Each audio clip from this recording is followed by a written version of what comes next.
avec Lynn Rifaille. Bonjour Lynn. Bonjour Damien. On va reparler de l'Ukraine ensemble. L'Ukraine qui obtient une promesse d'aide financière inédite de la part du Fonds monétaire international. Oui, alors c'était très attendu et cela reste à confirmer dans les détails. C'est encore une promesse qui doit donc être validée définitivement au cours des prochaines semaines par le conseil d'administration du FMI. Le FMI Damien qui vient donc de parvenir à un accord avec le gouvernement ukrainien, un accord qui porte sur un plan d'aide de 15 milliards et 600 millions de dollars pour l'Ukraine. C'est la première fois que le Fonds monétaire international accorde une telle aide à un pays encore en guerre. Alors concrètement, il s'agit d'un prêt qui sera versé sur une période de 4 ans avec 2 phases. La première, qui doit durer 12 à 18 mois, a pour objectif de renforcer la stabilité budgétaire et financière du pays et de lutter contre l'inflation. Concrètement, il s'agit d'améliorer la collecte de l'impôt et d'éliminer le recours à la planche à billets, c'est-à-dire le financement de l'économie par la Banque centrale qui va imprimer des billets pour financer l'économie parce que cela crée de l'inflation.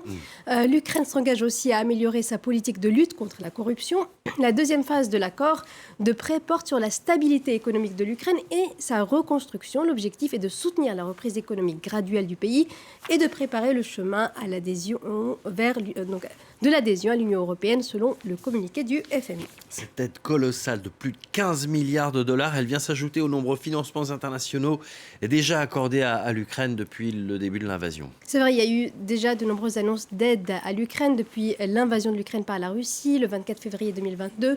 Le pays a reçu plusieurs promesses d'aide, un soutien à la fois financier et militaire. La Banque mondiale a ainsi accordé 20 milliards de dollars à l'Ukraine sous forme de prêts et de dons.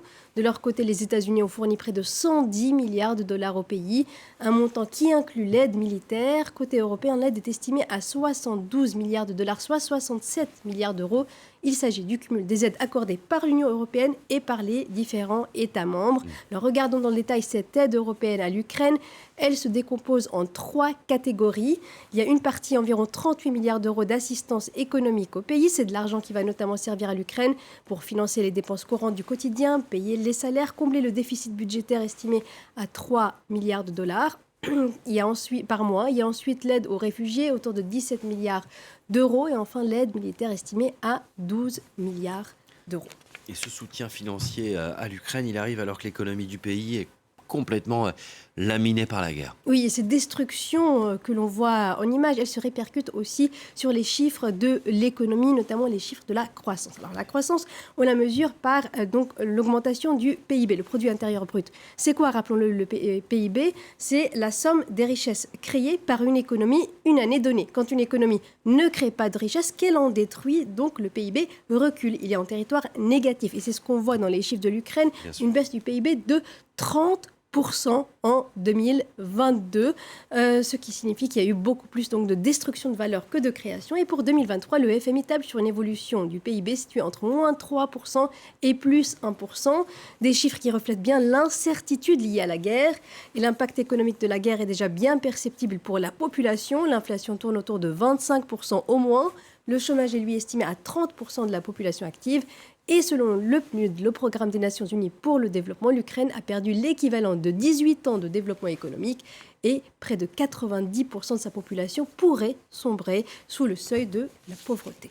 L'Ukraine, il en était aussi question lors de la visite du président chinois à Moscou. On l'a évoqué avec Lou Kissiela tout à l'heure. Ce n'était pas la seule question qui était négociée pour cette première visite depuis 4 ans. C'est vrai, Xi Jinping et Vladimir Poutine ont aussi discuté d'une coopération plus étroite, notamment dans le domaine de l'énergie, mais aussi de l'approfondissement de leurs liens économiques, des liens qui ne cessent de se renforcer depuis plusieurs mois. On voit cela avec Florent Rodeau.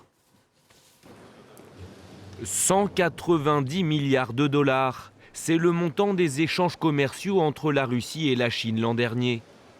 Une hausse de 30% déjà par rapport à 2021 et un record qui a désormais de grandes chances d'être battu en 2023.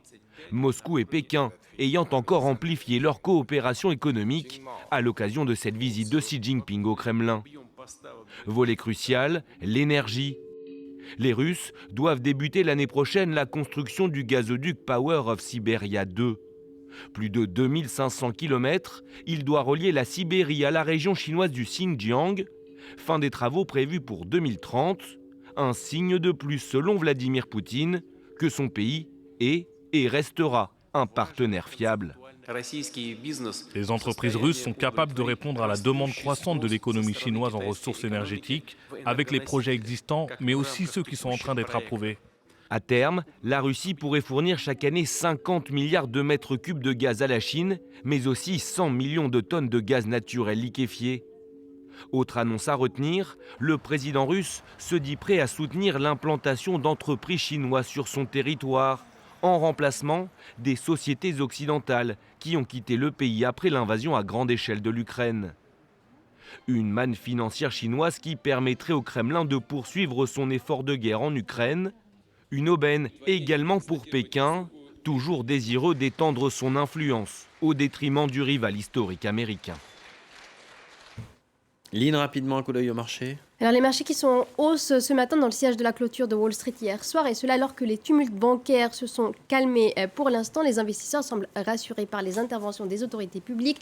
Ils attendent aussi les annonces de la Banque centrale américaine qui se réunit jusqu'à ce soir et qui pourrait ralentir sa trajectoire de hausse des taux entamée il y a tout juste un an pour lutter contre l'inflation. Et on suivra cela. Merci beaucoup Lynn Rifaille. Prochain journal dans 3 minutes.